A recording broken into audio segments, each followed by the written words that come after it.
Assalamualaikum warahmatullahi wabarakatuh. Sugeng enjing rencang-rencang. Piye kabare? Semoga pada sehat, pada lagi atine seneng, pada semangat, nggih. Sakniki kita badhe sinau basa Jawa bab mangerteni tembang gambuh.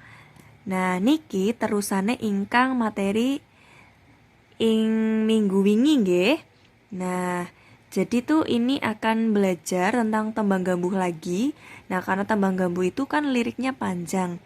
Yang kemarin baru bait ke-1, ke-2, dan ke-3. Nah, sekarang lanjutannya ya, bait ke-4, 5, dan 6. Yuk, simak penjelasan dari Usragil. Nah, isih pada karo ing kegiatan sadurunge ingkene uga ngrembug tembang gambuh. Tembang gambuh ingkene iku terusane tembang gambuh sing wingi dimangerti. Mula saiki kuwi ayo pada digatekake kanthi tenanan. Nah, masih sama dengan kegiatan sebelumnya, di sini juga akan membahas tembang gambuh. Tembang gambuh di sini lanjutan dari tembang gambuh yang kemarin dipelajari. Jadi sekarang ini harus diperhatikan lebih serius lagi ya, karena ini lanjutan yang kemarin. Nah, sekarang bab menceritakan isi dari teks tembang gambuh tersebut. Nah, ini masih tembang gambuh yang menciptakan itu dari Serat Ulangreh Yasane Sinuhun Pakubuwono. Ya, masih yang sama. Oke, next. Nah, ini lirik ke bait ke-4, 5, 6 atau dalam bahasa Jawa itu adalah pada, ya. Oke, saiki ayo pada dikatekke tembang gambuh podo sekawan gangsal 6. Ya. Nah, ana pocapanipun adiguna adigang adigung. Pan adigang kidung adigung pan esti.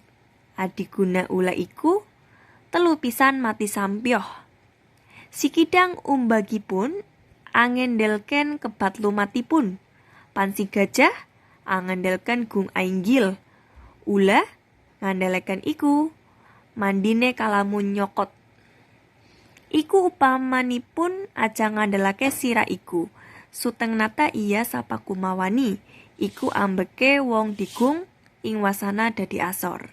Oke anak-anak jangan khawatir. Nanti Ustazah kasih tahu kalian arti dari tembang gambuh ini ya. Oke, wah di sini ada gambar gajah, ada gambar kijang, dan ada gambar ular. Nah, jadi di sini akan menceritakan tentang watak dari ketiga hewan ini anak-anak. Loh, kok di lirik nggak ada gajah, Us? Nah, gajah. Nah, ini ada. Nih gajah ada. Dan ternyata nama lain gajah di sini juga, maaf, Esti. Nah, Esti ini ternyata gajah loh anak-anak.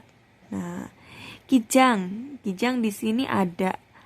Nah ini kidang. Dalam bahasa Indonesia kijang. Dalam bahasa Jawa kidang. Ular dalam bahasa Jawa ula. Ini ula. Oke, next. Nah, seperti kemarin kita juga harus mempelajari ini ya. Pupuh kumpulan pada kang pada kumpulan gatra kang mangan sawijine tembang macopat. Pada itu baris ya. Guru gatra larikan ing tembang macopat. Maaf. Pada itu bait karena kumpulan gatra, kumpulan baris. Nah, berarti pada itu bait. Nah, kalau guru gatra itu larikan ing tembang macopat. Ini baris ya. Kalau guru wilangan adalah cacaing wanda suku kata saben sagatra. Yang dipenggal-penggal itu ya, misalnya sekolah. Nah, itu guru wilangan. Selanjutnya ada guru lagu yaitu tibani suara vokal ing pungkasaning gatra. Jatuhnya huruf vokal di akhir ya. Misal kata terakhirnya sepur, bukan huruf R-nya tapi yang dicari huruf vokalnya yaitu U. Sepur, bukan R tapi U. Nah gitu, nanti Ustazah contohkan. Nah ini liriknya bait ke-4 sampai ke-6. Hampir sama kayak kemarin ya. Kita carinya sama. Misalnya nih gatra kapisan, guru wilangannya 7. Kok bisa 7 Us? Nah, ana bocapanipun. Oke kita penggal bersama. Baris pertama, ana bocapanipun. A, na, po, ca, pa, ni pun. Jelas?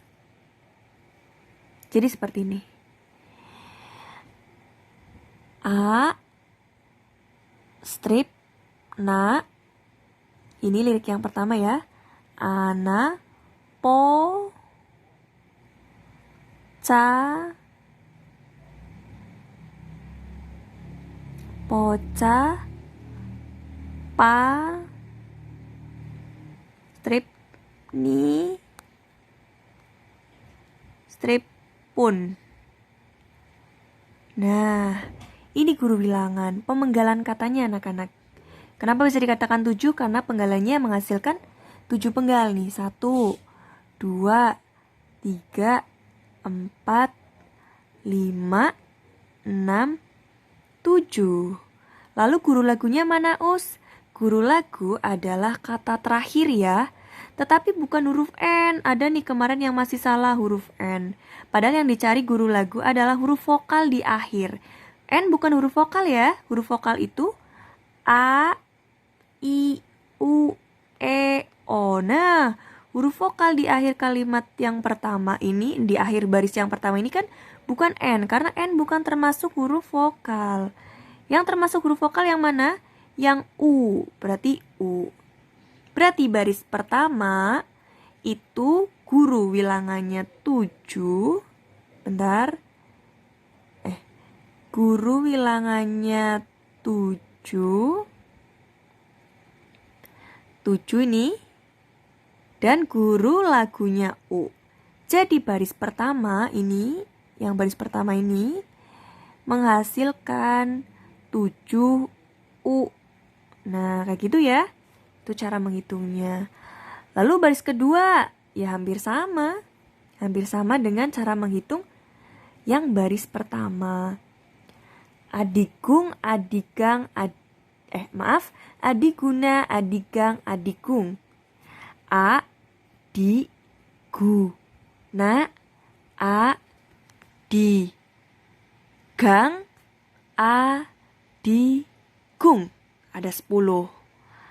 Berarti 10. Ya, ini yang baris kedua loh ya. Belakangnya adigung. Berarti huruf vokalnya yang mana? Bukan huruf G, G bukan. N, N-nya bukan. Berarti yang mana? U, yang tersisa U. Adigung, U-nya. Berarti 10 U. Kayak gitu ya anak-anak. Nah, selanjutnya baris-baris selanjutnya juga seperti itu caranya. Cara mencari guru bilangan itu dipenggal katanya. Lalu cara mencari guru lagunya kita perhatikan di akhir baris. Akhir baris dan dicari huruf vokalnya yang mana. Kayak gitu. Oke, Ustazah hapus. Kita akan lanjut ke slide selanjutnya. Ini dihapus dulu. Dihapus. Oke. Lanjut ke slide. Nah, setelah kalian bisa mencari guru bilangan guru lagu, nah ini ada beberapa keterangan mengenai kata-kata yang susah. Tegese tembung ing angel atau keterangan dari kata yang susah. Nah, asor itu kan sangat asing ya di telinga kita. Nah, asor itu memiliki arti kalah. Kalah, tahu kalah ya? Kalau adiguna sih apa, Us? Nah, adiguna ini adalah mengandalkan kelebihan awak. Jadi adiguna itu sifat yang mengandalkan kelebihan badan. Misalnya, aku badannya gede nih, aku pasti kuat. Nah, itu sifat yang seperti itu, yang sombong dengan kelebihan dari tubuh yang dia punya. Lalu adigang. Adigang itu mengandalkan tentang kepintaran. Wah, mentang-mentang pintar tuh, terus jadi sombong. Nah, itu sifat adigang. Lalu adigung, ngandalake kekuatan. Nah, itu kekuatan tuh. Tahu ya, kekuatan ya, sama dengan bahasa Indonesia, kekuatan ya kekuatan. Nah, esti ini ternyata nama lain gajah dalam bahasa Jawa. Kalau sampio sih apa, Us? Kayak gak pernah dengar gitu. Sampio itu artinya mubah. Kalau dalam bahasa Indonesia artinya sia-sia ya, mubazir atau sia-sia. Lanjut, umbak. Nah, umbak itu artinya watak ya. Dalam bahasa Indonesia juga watak. Nah, lagi kebat. Nah, kebat itu apa? Nah, kebat itu sinonimnya banter. Banter. Melayune kebat, melayune banter, sama aja. Kalau dalam bahasa Indonesia cepet. Nah, lanjut gung. Gung itu artinya kuat. Sama bahasa Indonesianya juga kuat. Mandi. Mandi itu mengucapannya bukan mandi, bukan mandi pakai air ya, bukan, tapi mandi itu manjur atau ampuh kalau dalam bahasa Jawa. Lanjut, sira. Sira itu ibaratnya, sira itu kan dalam bahasa Jawa itu kan artinya kepala. Nah, besar sira atau besar kepala artinya sombong. Lanjut, suteng. Suteng artinya seorang. Nata itu raja. Kumawani itu wani. Kalau bahasa Indonesia itu berani. Terus lanjut 15, wasana. Wasana itu artinya akhire. Lanjut. Nah, ini dia lirik isi dalam lirik Tembang Gambuh bait keempat, 5, dan 6. Kalau yang kemarin itu kan Sekar Gambuh Ping Catur. Nah, kalau ini lanjutannya nadanya juga masih sama. Ana pocapanipun. Ada sebuah ungkapan adiguna, adigang, adigung. Artinya adiguna, adigang, adigung juga. Nah, tapi arti yang detailnya tadi kan sudah di tabel yang sebelum ini. Adiguna tadi yang mengandalkan apa? Pikiran apa ya kalau nggak salah. Kita cek lagi. Nah ini, adiguna, mengandalkan kekuatan atau kelebihan tubuh. Kalau yang mengandalkan kepintaran itu adigang. Nah, adigung mengandalkan kekuatan. Lanjut, pan adigang kidang. Nah, ada sebuah ungkapan tentang sifat adiguna, adigang, adigung. Pan adigang kidang artinya seperti adigangnya kijang. Nah, tuh kan, seperti kijang. Nah, kijang itu selalu mengandalkan kepintarannya, tapi untuk hal yang tidak baik gitu. Lanjut lagi, adikung pan esti dan mengandalkan kekuatan tubuhnya seperti gajah. Terus adiguna ula atau mengandalkan kekuatannya seperti ular. Nah, ini peribahasa. Telu pisan mati sambyo, tapi ketiganya itu mati bersama dengan sia-sia gitu. Lanjut. Oh, kok ada coretan. Nah, lanjut. Nah, si kidang umbagipun. Nah, si kijang itu memiliki watak angendelken kebat lumatipun, menyombongkan kecepatannya melompat atau berlari. Nah, si kijang itu dia itu tokoh atau memiliki watak sombong karena dia cepat dalam berlari gitu. Nah, lanjut, pan si gajah angendelke gung ainggil. Dan si gajah menyombongkan tubuhnya yang tinggi besar. Tuh. Lalu ular ngandelaken iku, sedangkan ular menyombongkan. Menyombongkan apa? Mandine kalamon nyokot mandi atau keampuhannya menggigit. Wow.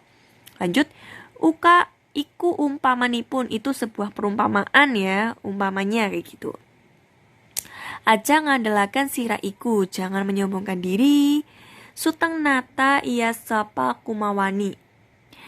Seorang raja, siapa yang berani, iku ambeke wong digung, iku perilaku yang digung, ing wasana dadi asor, yang akhirnya bisa merendahkan. Nah, ketika kita merasa kayak sudah tinggi seperti raja, ya kuat, ya pinter, ya memiliki kelebihan seperti raja lah, kita kadang merasa seperti raja. Nah, sedangkan perilaku merasa lebih dari orang lain, merasa lebih kuat, lebih pandai, lebih perasaan lebih itu justru akan merendahkan diri kita. Karena ketika kita sombong, malah justru sama orang lain dinilai rendah, ya. Bukannya ketika kamu sombong terus orang lain jadi, wah iya ya bener ya, pantes lah dia harus sombong, wong dia juga pinter. Gak boleh.